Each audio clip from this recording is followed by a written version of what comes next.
Welcome back, everybody. So glad you could be with me here today. Walter here at the workbench. I've prepared the first two blanks for glue up. I'll show you the first one. The first one is a lamination of two hemlock outer cheeks and the center hemlock body.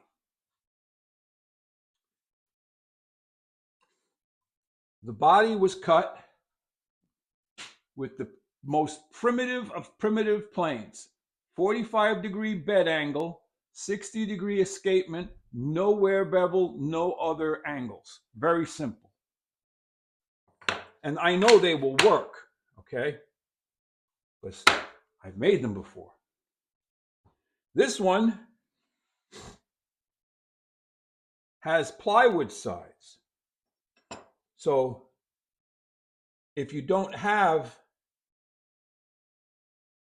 a blank big enough or you don't have a way to cut the cheeks, you can use plywood. And I didn't have 5/16 plywood, so what I did is I took a piece of 1/2-inch Baltic birch and I ripped it to 5/16, but you don't even have to do that. This one, from the consensus so far, has a 90-degree wear bevel and a 45-degree ramp. So far, this is the consensus as to what's going to perform as well as it can. Now, 2 words of caution when you're making a small plane like this. These parts are, the one is very safe and easy to cut. The other one gets a little tricky because you have to cut these, like I'm using my table saw. You have to cut these with the blade going in to the bottom of the plane. Otherwise, you get blowout or tear out. So if you're going to make these, be safe, use every possible precaution you can. I'm going to try these on my miter saw with probably, I might make like a 0 clearance back for it so that there's no way it can move and clamp these in.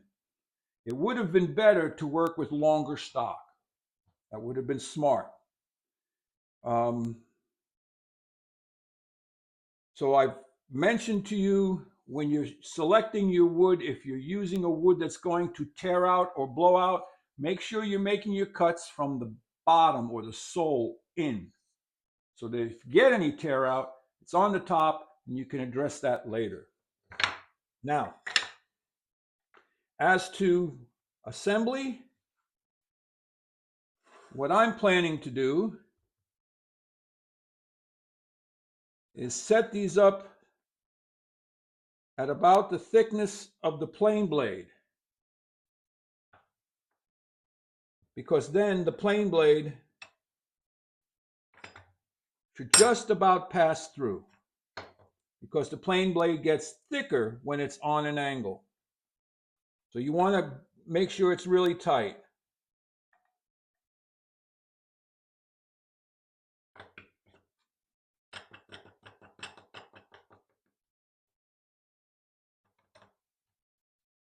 The blade should not pass through at the time you're clamping it up, okay?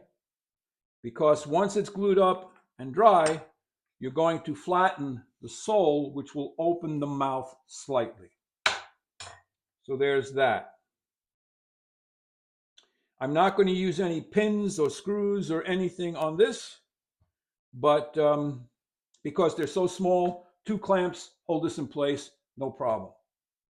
Any questions, comments, suggestions, ideas? Let me know.